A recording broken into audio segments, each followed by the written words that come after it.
Visa విషయంలో America ఎంత స్ట్రిక్ట్‌గా రూల్స్ పాటిస్తుందో మనందరం చూస్తూనే ఉన్నాం కదా. ఏమాత్రం తేడా వచ్చినా అన్నీ క్యాన్సిల్ చేసి పడేస్తోంది. తాజాగా భారత్‌ని యుఎస్ ఎంబసీ బుధవారం ఎక్స్‌లో ఓ ట్వీట్ చేసింది. అందులో అమెరికాలో చదువుతున్న భారతీయ విద్యార్థులకు హెచ్చరిక జారీ చేసింది.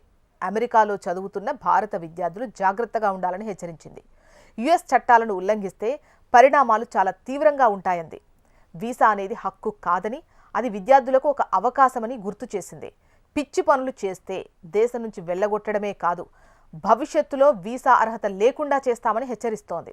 ఇప్పటికే అమెరికాలో చదువు అంటే భయపడే స్థితికి వచ్చిందా? స్టూడెంట్ వీసా ప్రక్రియలో కీలక మార్పులు చోటు చేసుకున్నాయా? ఫీజులను గణనీయంగా పెంచడంతో పాటు సోషల్ మీడియా తనిఖీలు తప్పనిసరిగా అయ్యాయి. దీంతో పాటు స్టూడెంట్ స్టేకు కూడా లిమిట్ పెట్టారు. ప్రస్తుతం విదేశీ విద్యార్థులు F1 వీసాలపై అమెరికాలో చదువుకోవడానికి వస్తున్నారు. ఎక్స్చేంజ్ విజిటర్లు J1 వీసాలపై వస్తున్నారు. అయితే వీరి వీసా గడువు అయిపోయాక కూడా డ్యూరేషన్ ఆఫ్ స్టే తెచ్చుకొని అమెరికాలో ఉండొచ్చు. అంటే వారు ఎంతకాలం చదువుకుంటారు అండ్ ఇంటర్న్ ప్రోగ్రాంలో పాల్గొనాలి అనుకుంటే అంతకాలం ఉండొచ్చు.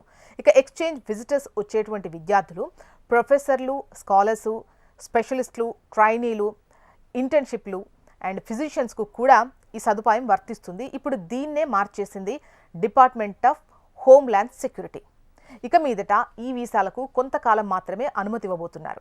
ఈ కొత్త రూల్ భారత విద్యార్థులపై అత్యధిక ప్రభావం చూపనుంది. ప్రస్తుతం 3.3 లక్షల మందికి పైగా భారతీయులు అమెరికా వర్సిటీల్లో చదువుకుంటున్నారు. చదువు తర్వాత అమెరికాలోనే ఉండి ఉద్యోగాలు సంపాదించుకుంటారు చాలామంది. ఇక మీదట అలా చేయడం కుదరదు.